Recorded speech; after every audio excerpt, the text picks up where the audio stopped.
Salut tout le monde, j'espère que vous allez bien. Alors je sais pas si vous avez vu ou pas la vidéo de dimanche. Est-ce que vous avez vu cette tête là? Oui, cette tête qui est la tête de ma maman. Si jamais vous n'avez pas vu la vidéo de dimanche, vous êtes obligé, je vous promets, vous êtes obligé rien que pour la soutenir, la pauvre, à cliquer ici pour découvrir pourquoi et comment j'ai choqué ma maman. Et maintenant, parlons du meilleur et du pire au Sénégal. Donc, pour ceux qui ont vu la vidéo dimanche, vous savez que je suis partie au Sénégal et du coup, j'ai eu envie de vous raconter mon pire souvenir et mon meilleur souvenir et je vais vous les entrecouper en fait avec des anecdotes qui m'ont fait kiffer. Alors, on commence par la première des choses. La première des choses, en fait, c'est quelque chose qui m'a énormément surprise. J'ai eu la chance en fait de me rendre dans une école. Alors je me suis rendue avec ma maman à l'école Cœur Mam Ngone G Samb. Et en fait on a été accompagné par Justin qui est le frère de Maurice. Je vous en dirai un petit peu plus sur Maurice très rapidement, vous verrez. Donc on a eu la chance de pouvoir suivre Justin donc dans l'école. Il nous a présenté les équipes pédagogiques et ensuite on a été dans la classe. Et donc on est arrivé avec tout un sachet de bonbons et des stylos puisqu'on s'était rendu avant d'aller à l'école dans une quincaillerie. Coucou. J'ai été, comment vous dire, stupéfaite par l'obéissance des élèves et le respect qu'ils ont pour leur instituteur. Alors maintenant, on va parler d'un souvenir qui fait de la peine. Avant de partir au Sénégal, j'avais préparé une grande valise avec plein de vêtements parce que ma maman part au Sénégal depuis maintenant bien 5 ans. Donc elle part pas en fait dans les hôtels et tout, hein, non, elle va vraiment au cœur des petits villages. Elle fait un petit peu comme de l'humanitaire, c'est-à-dire qu'elle aide comme elle peut les villages et à chaque fois elle part avec 2 valises de 23 kilos et elle est dégoûtée de ne pas pouvoir en amener plus. Donc là je suis partie avec une énorme valise de 23 kilos aussi de vêtements et donc on s'est rendu à cette pouponnière et donc on était avec son amie Renée, donc je les ai filmés en train de porter les sacs et si vous voulez, quand on est arrivé on a rencontré donc la directrice de la pouponnière qui nous a expliqué qu'on ne pouvait pas filmer à l'intérieur pour le respect des enfants qui étaient donc orphelins pour certains et puis pour d'autres qui avaient été tout simplement abandonnés parce que c'est vrai qu'on n'a pas forcément envie de se retrouver sur internet, donc c'est pour ça qu'il n'y a aucune image là-bas, mais j'avais envie de vous parler de ce passage parce que ça a été assez triste de voir donc ces enfants qui pleuraient, ces enfants qui en fait peuvent être déposés à la pouponnière s'ils ont été abandonnés par leurs parents. Alors souvent les enfants sont abandonnés tout simplement parce que les parents ne peuvent pas subvenir à leurs besoins parce qu'ils ne peuvent pas les alimenter, donc c'est triste. Ce n'est pas parce que les parents veulent abandonner leurs enfants, c'est parce qu'ils n'ont pas le choix. Et aussi il y a des enfants qui sont placés parce que malheureusement les parents sont décédés. Et je voulais vous parler de ce passage juste pour vous dire que si jamais un jour vous vous rendez donc en Afrique, pensez à faire un grand sac de toutes les affaires que vous n'utilisez plus. Et quand on dit pouponnière, on pense, vous savez, à des vêtements de bébé. Pas du tout, en fait, il y a en effet des vêtements de bébé, mais ils en reçoivent beaucoup. Ce qui manque, c'est des vêtements plus pour les adolescents. Donc j'étais vraiment ravie parce que de mon côté, je leur ai donné tous mes vêtements que je peux porter aujourd'hui et que j'avais aussi à l'adolescence. Maintenant, je vais vous parler de mon pire souvenir au Sénégal. Et s'il vous plaît, je vous demande de ne pas me juger. C'est vraiment sans aucune prétention que je vais vous raconter ça.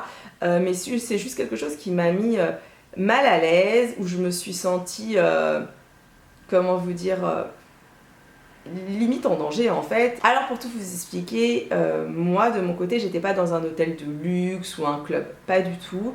Moi je suis avec ma maman, c'est-à-dire qu'elle a une case donc. Et donc dans sa case elle est avec les habitants parce qu'elle adore ma maman pouvoir aider. Bref, on est vraiment au cœur de l'habitation et on voit un petit peu comment tout le monde vit, donc c'est canon. Et si vous voulez, donc c'est dans le désert. Et pour se rendre en ville, il faut prendre une route qui s'appelle le goudron. Donc en gros, le goudron, c'est comme une grande départementale. Et là, quand tu vas au goudron, tu lèves la main et donc n'importe quelle voiture peut s'arrêter. Et ce qu'il faut savoir, c'est que là-bas au goudron, c'est pas, quand je vous dis n'importe quelle voiture, c'est vraiment n'importe quelle voiture. C'est-à-dire que tu n'as pas marqué taxi. Donc en fait, les voitures passent, mais elles sont tellement impressionnantes. C'est-à-dire que la voiture, elle peut avoir le devant d'une Clio, le toit d'une Renault, l'arrière d'une Coccinelle, les portes, enfin, tout c'est choquant. Donc clairement, quand la voiture s'arrête, c'est un petit peu au bonheur la chance. Et suivant la voiture, tu te dis, oulala, est-ce que c'est safe ou pas? Et ce qui s'est passé, c'est qu'en fait, une fois on s'est arrêté, la voiture elle était dans un état, non sérieusement, la pauvre voiture c'était une épave. Mais après voilà, on fait avec les moyens qu'on a. Mais j'avais limite en fait pas envie de rentrer. C'est-à-dire que pour rentrer dans la voiture, il a fallu que le gars pousse la porte parce qu'il n'y avait plus les poignées, donc quand tu rentrais à l'intérieur, bah, tu pouvais plus rouvrir les portes. Donc c'était super flippant, je me suis dit mais attends, s'il se passe un truc, en fait on est foutu, on peut plus sortir dans la voiture. Mais je vous rassure, c'est pareil en France, hein. Quand je monte dans un taxi, j'ai toujours peur parce qu'il m'arrivait aussi des histoires où je me suis dit oula, on sait jamais en fait. Quand tu montes dans la voiture d'un inconnu, de toute façon, voilà. Bref, et là en gros on monte et donc le chauffeur nous donne un prix et ma mère en fait elle commence à lui demander mais j'ai l'impression que c'est un petit peu plus cher que d'habitude, blablabla. Et en fait, le gars, au lieu de répondre gentiment, il commence à s'emporter. Après, d'accord. Ah, d'accord. On te fâche pas, hein? J'ai compris.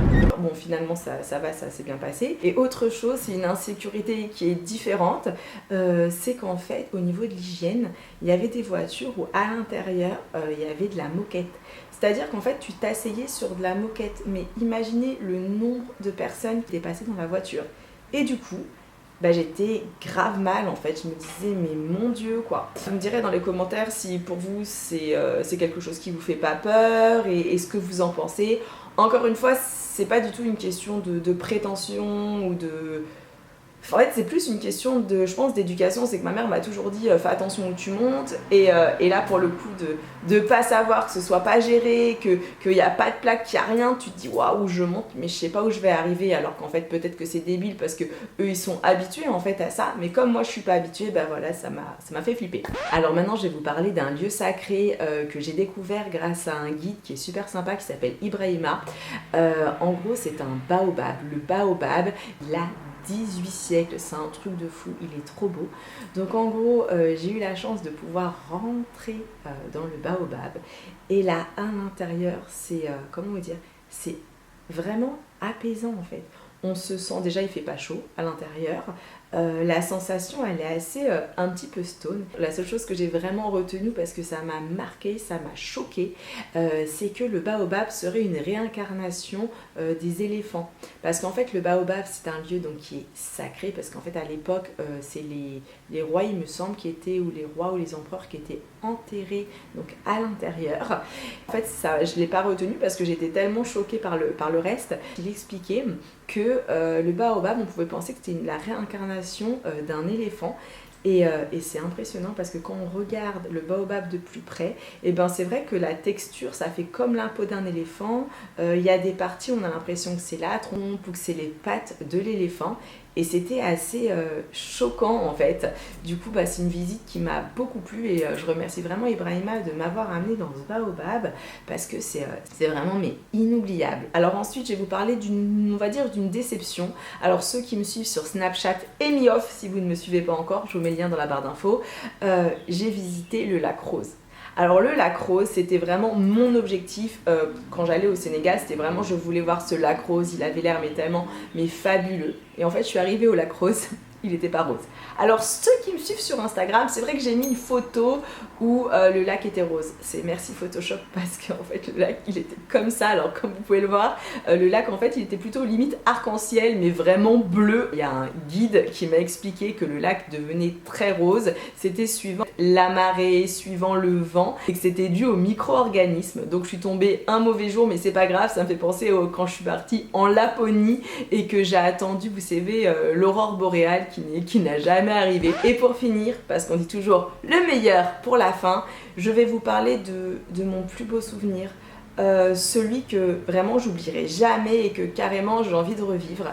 J'ai eu la chance d'aller visiter l'île aux coquillages. Non mais cette île au Sénégal, oh, mon Dieu qu'elle est magnifique. En fait, pour aller à l'île aux coquillages, on traverse un pont. On arrive sur l'île et là on voit plein de cochons dans tous les sens, donc déjà c'est trop mignon.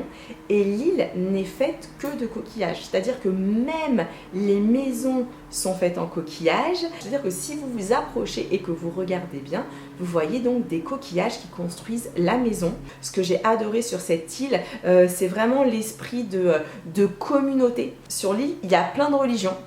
Donc vous avez les musulmans, vous avez les chrétiens, vous avez les animistes. Les animistes, c'est les personnes qui croient un petit peu aux esprits, à la réincarnation, si j'ai bien tout saisi.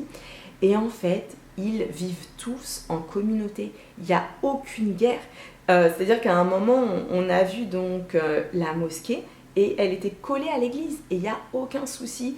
Et franchement, ça m'a fait tellement plaisir parce qu'en France, quand je vois certaines choses, ça me choque, je trouve ça tellement triste. Et là, de voir cet esprit de communauté, de bienveillance, de bienséance, d'union, waouh! Et en fait, on le ressent tellement. Et si vous voulez, le plus beau du plus beau, c'est que donc vous avez l'île et après vous avez un second pont où vous pouvez aller. Et le second pont vous amène à un cimetière. Mais le cimetière, en fait, il est tellement beau. Et en plus de ça, on sent que... vous savez, on sent une énergie extrêmement positive, donc il donne sur la mer, il y a des petits pilotis, et c'est tellement calme, tellement serein, j'ai adoré. Alors je n'ai pas filmé dans le cimetière, moi j'ai juste filmé mon arrivée parce que je trouvais en fait que c'était déplacé de filmer donc dans le cimetière, mais c'est mon plus beau souvenir. C'est-à-dire que vraiment la sensation que j'ai ressentie, c'était une sensation d'apaisement, de calme, de sérénité. J'ai adoré. Vraiment, si vous allez au Sénégal, je vous conseille l'île aux coquillages. Vous ne pourrez pas regretter. C'est vraiment une belle petite île. Et voilà mes petits warriors, je vous ai tout raconté. J'espère sincèrement que la vidéo vous a plu. Je compte sur vous pour mettre le petit hashtag Warrior Forever si vous avez tenu jusqu'à ce moment-là et me dire ce que vous avez pensé de la vidéo. Et avant de partir, n'oubliez pas que je vous donne rendez-vous dimanche pour une vidéo où je deviens épicière à la plage des Warans. Je pense que vous allez tellement rigoler. Vous allez aussi voir comment je galère pour parler Wolof. La vidéo, j'ai pris un tel plaisir de la monter. Petite chose, si j'ai la voix un petit peu enrouée, je suis navrée. Mais en fait, depuis hier, j'ai une fièvre énorme. Elle est en train d'un petit peu de baisser. Donc voilà, désolée si j'ai l'air un petit peu crevée. Et maintenant, je vous fais un million de gros bisous. Merci pour votre soutien et je vous dis à dimanche 13h pour la vidéo spéciale Je deviens épicière au Sénégal. Ciao ciao.